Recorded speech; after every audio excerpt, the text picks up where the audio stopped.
I always used to feel bad for passport bros because it's like, why do you have to travel across the ocean to find love? But this is one of the reasons why you have the passport bros. Men are now going outside of North America to Colombia, to the Philippines, Mexico, to all of these third world countries where women actually still respect men. They still believe in marriage. They still believe in family. They still believe in real, genuine love. So, hey, I didn't make this up. It is proven.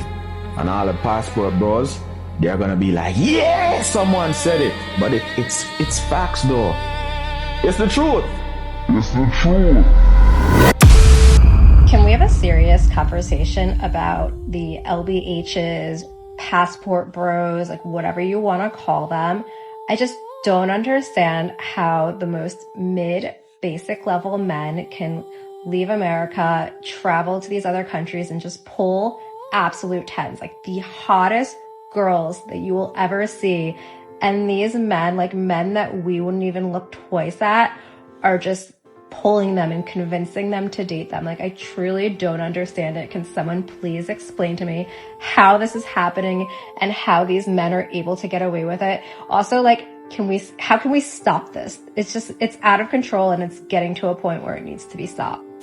To this day, I still find it fascinating to watch modern women lose their minds over passport bros exercising their basic options. And let's be clear, we're not talking about some hardcore, ultra-orthodox passport bros. We're not talking about the man that's hunting for the domesticated wife in every country, or the man that has a permanent visa in Thailand. We're just talking about the average, regular Joe. Wait, no, that's the wrong word. I mean the average, modern, no homo sapien man. The man who just leaves the country maybe once or twice a year.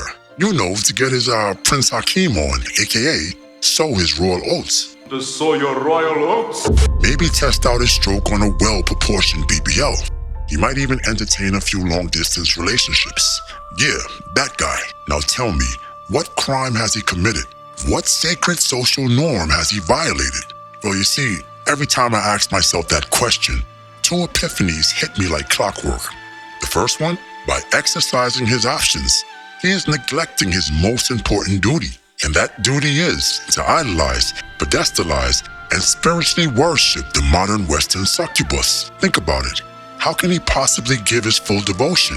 How can he properly focus on kissing every inch of an athlete foot-infested, corn-ridden pinky toe of the modern Western woman, while still trying to physically recover from his fourth ejaculation, courtesy of Brazilian Annabelle? Come on, this is unacceptable behavior apparently. The second epiphany is deeper, colder, and even more uncomfortable. Modern women are jealous of your happiness. Now let me say that again. Modern women are jealous of your happiness. And no, my brothers, this goes far beyond the penis envy conversation. That's child's play. Understand this point. Modern women hate seeing you happy unless they are the source or root of that happiness. Yes, now on the surface that may sound noble, romantic even, but silly rabbit, that's not what's happening here. To her, your happiness is currency, something to monetize, something to leverage, something to control. Your emotions, your attention, your dopamine.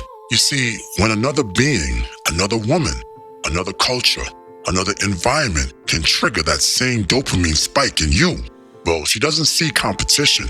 She sees a threat, and threats must be handled, destroyed, manipulated, shamed, joined forces with, or blocked from ever reaching you again. Yes, my brothers, because your grace, Lord Destro, has slayed the lion boy in blue tights, we now hold the ability of sight beyond sight, aka the third eye, and we shall use it accordingly. For example, women attack men when they're happy.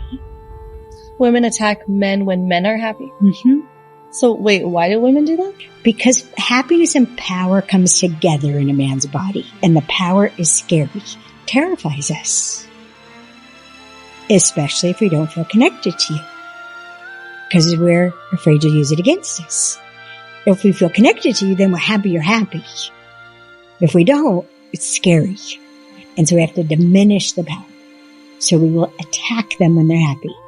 They come home, they caught a big fish or whatever it was they did.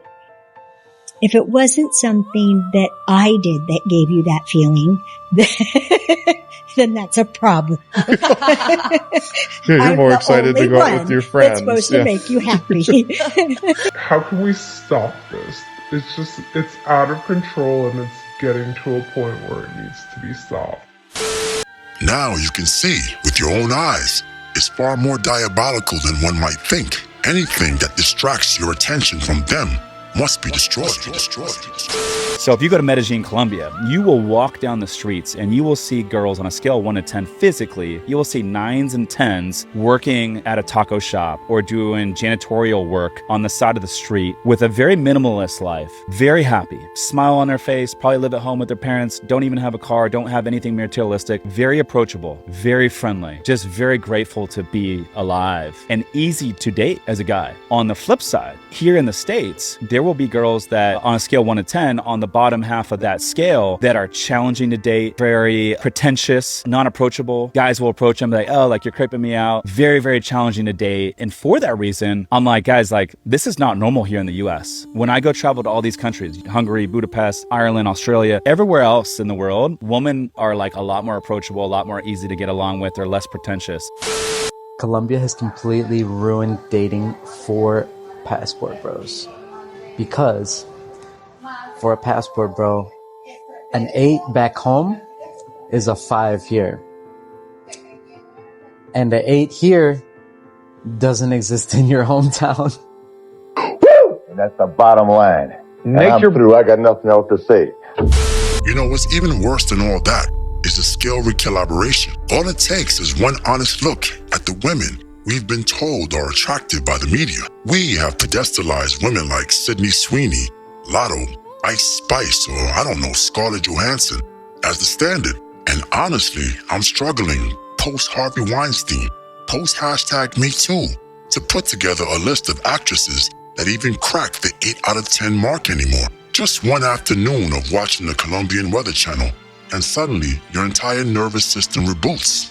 Your third leg, armed with 3 blue chews and 1 yellow pill, wouldn't even bother clocking in for a Sydney Sweeney anymore. And that's the point. The reason so many men burn insane amounts of effort chasing 4s and 5s is because that's all they have been fed. That's the menu. That's the programming. Have you ever seen the face of a lifelong vegan the first time they taste red meat? Yeah, that's exactly what I'm talking about. That's what happens when you sleep with a few 8s and 9s in a foreign country. You can't go back to double belly Keisha or feminist Margaret for a quick nut anymore. Your internal chemistry is altered permanently. Your mojo and sexual hormones are forever desensitized. Your brain looks at what used to excite it and goes, this is it? This is why I warn brothers who even think about stepping onto this path. Yes, the Blue Vibranium book journey comes with a gift and a curse. The gift is clarity. The curse is that it will never again be easy to satisfy your sexual urges, your dating standards, or wife expectations with leftovers from a broken culture. Once the scale resets, there are no factory resets. All I can offer you is the truth, and you have been warned.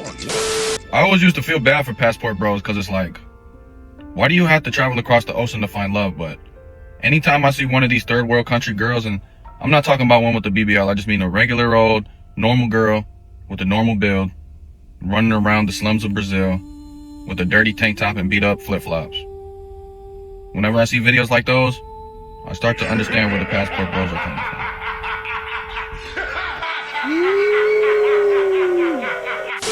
But wait a minute. You didn't smash the bell and press the like button. Blasphemy. And although you will never be worthy of a monarch such as myself, the Lord Destro would suggest that you poor fools at least give oligarchy a try. So evil, Lord Destro has spoken.